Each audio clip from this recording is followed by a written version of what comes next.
इतनी पुरानी सभ्यता और इतना बड़ा देश है जिसको ऐसे किसी भी आतंकी गतिविधियों से किसी भी सूरत में डराया नहीं जा सकता।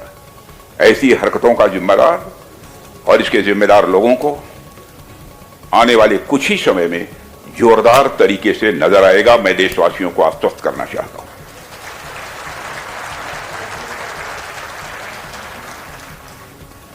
साथियों, आज आप लोगों ने जो आयोजन किया है उसमें सबसे पहले मैं marshal of the Indian force Arjan Singh ji की स्मृति को नमन करता हूं और उनको अपनी हार्दिक श्रद्धांजलि अर्पित करता हूं। मुझे यह जानकर अच्छा लगा आप सभी उनकी स्मृति में यह कार्यक्रम प्रतिवर्ष करते हैं।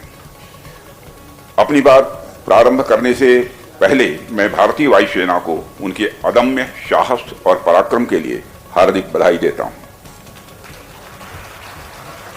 जिस प्रकार से वायुसेना भारत की सुरक्षा में तत्पर है, उसे देखकर हर भारतवासी अपने को गौरवान्वित महसूस करता है और निश्चिंत रहता है। हमें इस बात का संतोष रहता है कि आपकी छाया में हमारा पूरा देश सुरक्षित है। मेरी ईश्वर से प्रार्थना है कि आपका शौर्य इसी प्रकार आसमान की ऊंचाइयों को छूता रहे। आज आपने जो यहां पर चर्चा के लिए, बातचीत के लिए विषय रखा है, transformation of the Indian force, मैं समझता हूं कि यह विषय न केवल हमारी एयरफोर्स की अब तक की पूरी यात्रा को अपने भीतर समेटता है, बल्कि यह आने वाले समय में इसकी भूमिका को और सशक्त करने के डिस्कोर्स को भी हमारे सामने रखता है। ऐसे कंटेम्पोररी और रेलेवेंट टॉपिक के सिलेक्शन के लिए भी मैं आप सबको बधाई देता हूं। साथियों, आज मैं खुद को गौरवान्वित महसूस कर रहा हूं कि मुझे ऐसे ऐतिहासिक व्यक्तित्व के बारे में अपनी बात रखने का अवसर आप सबने दिया है। यह हम सबका सौभाग्य है कि अर्जन सिंह जी जैसे विजनरी मिलिट्री लीडर्स इस देश में पैदा हुए। उनकी लीडरशिप, उनका विजन और देश के प्रति उनका समर्पण इनक्रेडिबल रहा है।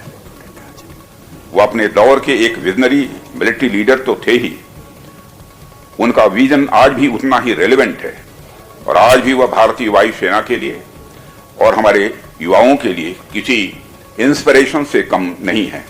उनकी जीवनी अपने आप में इतनी मोटिवेटिंग है जो आने वाली कई पीढ़ियों तक हम सभी को इंस्पायर करती रहेगी। मैं देख रहा था कि केवल 19 साल की उम्र में ही उनका सिलेक्शन प्रतिष्ठित रॉयल एयरफोर्स कॉलेज के लिए हुआ था और वहां उनका प्रदर्शन इतना उत्कृष्ट था कि उन्होंने अपनी कक्षा में शीर्ष स्थान प्राप्त किया था। फिर उसके बाद जैसे ही सेकंड वर्ल्ड वॉर की शुरुआत हुई, उसमें उनके स्क्वाड्रन को इम्फाल भेजा गया था, जहां पर उन्होंने अराकान अभियान के दौरान असाधारण नेतृत्व का परिचय दिया।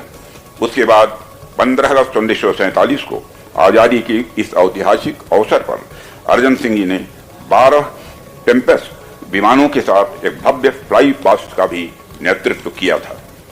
साथियों, लोगों के पास आर्म्ड फोर्सेज में आने के अलग अलग कारण हुआ करते हैं, लेकिन कुछ लोग ऐसे होते हैं जो बने ही आर्म्ड फोर्सेज के लिए होते हैं। अर्जन सिंह जी वैसे ही थे और इसका पता हमें इस बात से भी चलता है कि जब सेकंड वर्ल्ड वॉर की शुरुआत हुई तो उन्होंने खुद ही रिक्वेस्ट किया था कि मुझे मोर्चे पर भेजा जाए, मैं जंग में जाना चाहता हूं।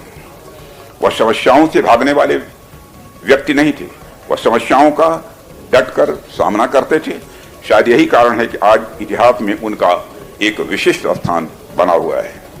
साथियों, इतिहास में ऐसे बहुत कम लोग होते हैं जो इतिहास का हिस्सा भी होते हैं और इतिहास का निर्माण भी करते हैं। अर्जन सिंह जी उनमें से एक थे। 1965 में पाकिस्तान के